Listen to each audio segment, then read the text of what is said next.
Chinese passenger aircraft to be showcased in sea, Chinese tourists spending up by 580% in sea. While the administration of Bong Bong Marcos or BBM is busy antagonizing China, the rest of Southeast Asia or sea is also busy working with China towards progress.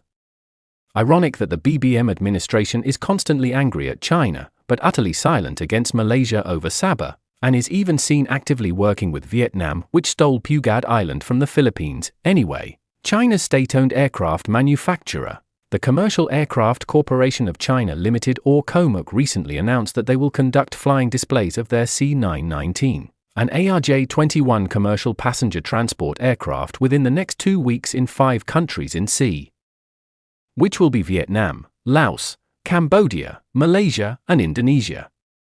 The 2 aircraft had just attended the recent 2024 Singapore Airshow, and are expected to compete soon with other passenger transport aircraft made by the United States or US company Boeing, and the European company Airbus.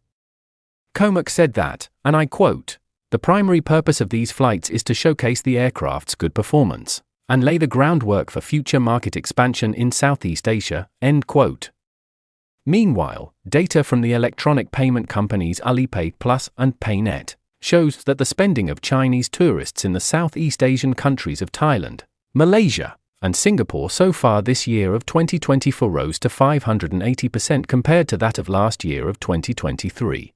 This is attributed due to the visa-free policies of some sea countries to Chinese tourists, which helped increase the number of visits to them. The same data also showed that Thailand is the most popular destination in sea for tourists from China, followed by Malaysia.